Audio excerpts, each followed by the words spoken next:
Canada ஒரு வட அமெரிக்க நாடு. உலக வரைபடத்தை பார்த்தாலே கனடாவும் அமெரிக்காவும் வெறும் ஒரு எல்லைக்கோட்டினால் பிரிக்கப்பட்டிருப்பது தெளிவாக தெரியும். அப்படி இருக்கும் நிலையில் அமெரிக்க ஜனாதிபதி ட்ரம்ப் கொடுத்து வரும் தொல்லையால் பேசாமல் ஐரோப்பிய ஒன்றியத்துடன் இணைந்து விடலாமா எனும் எண்ணம் கனடாவுக்கு உருவாக்கியது போல் தெரிகிறது. குறிப்பாக மார்கானி கனடாவின் பிரதமராக பொறுப்பேற்றதிலிருந்தே, அதுவும் ட்ரம்ப் கனடாவை அமெரிக்காவின் 51வது மாகாணமாக இணைக்கப் போவதாக மிரட்ட, கூடுதலாக வரிகளை விதிக்க, அமெரிக்காவை சார்ந்திருப்பதை குறைப்பதற்காக ஐரோப்பிய ஒன்றியம் பக்கம் சாய்ந்து வருகிறது கனடா. ஐரோப்பா அல்லாத நாடுகளில் மிகவும் ஐரோப்பிய நாடாக திகழும் கனடா ஒரு சிறந்த உலகத்தை உருவாக்க முதலில் ஐரோப்பிய ஒன்றியத்தையே நோக்கி பார்க்கின்றது என்று கடந்த ஜூன் மாதம் பிரசல்ஸில் நடந்த ஐரோப்பிய ஒன்றிய கனடா உச்சி மாநாட்டில் பேசினார் கனடா பிரதமர் மாகாணி. அந்த தருணத்தில் இருந்து கனடாவுக்கும் ஐரோப்பிய ஒன்றியத்துக்கும் இடையே ஒரு நிலையான மற்றும் ஆழமான ஒருங்கிணைப்பு உருவாகி வருகிறது. அதன் பின்னர் கனடா ஐரோப்பிய ஒன்றியத்துடன் பாதுகாப்பு கூட்டாண்மை ஒப்பந்தம் ஒன்றில் கையெழுத்திட்டது. அத்துடன் இந்த வாரம் இரு தரப்பினரும் தங்கள் தற்போதைய தடையில்லா வர்த்தக ஒப்பந்தத்தை மேலும் மேம்படுத்த ஒப்புக்கொண்டுள்ளனர். வட அமெரிக்க நாடான கனடா ஐரோப்பிய ஒன்றியத்துடன் இணைகிறதா,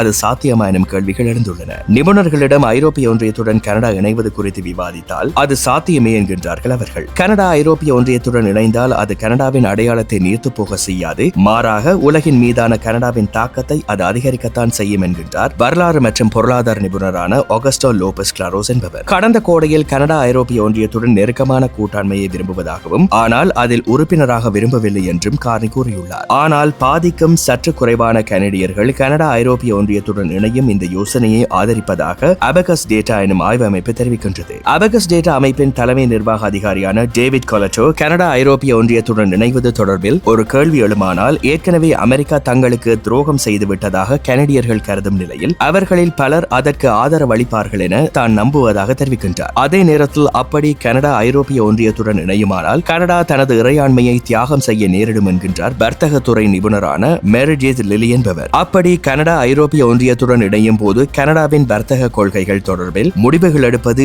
ஐரோப்பிய நாடாளுமன்றமாகத்தான் இருக்குமே ஒழிய கனடாவாக இருக்காது என்கின்றார் அவர். கனடா ஐரோப்பிய ஒன்றியத்துடன் இணைவதை விடவும் ஜெர்மனி, முக்கிய ஐரோப்பிய ஒன்றிய நாடுகள் பிரித்தானியா, ஜப்பான், தென்கொரியா, ஆஸ்திரேலியா மற்றும் நியூசிலாந்துடன் இணைந்து ஒரு கூட்டமைப்பை உருவாக்க வேண்டும். அந்த நாடுகளின் கூட்டமைப்பு அமெரிக்கா போன்ற தொல்லை கொடுக்கும் நாடுகளை எதிர்த்து நிற்க வேண்டும் என்கின்றார் கனடா அமெரிக்க உறவுகள் நிபுணர்கள் குழுவின் தலைவரான ஃபென் ஒஸ்லர் ஹாம்ஸ்டன் என்பவர் என்பது குறிப்பிடத்தக்கது.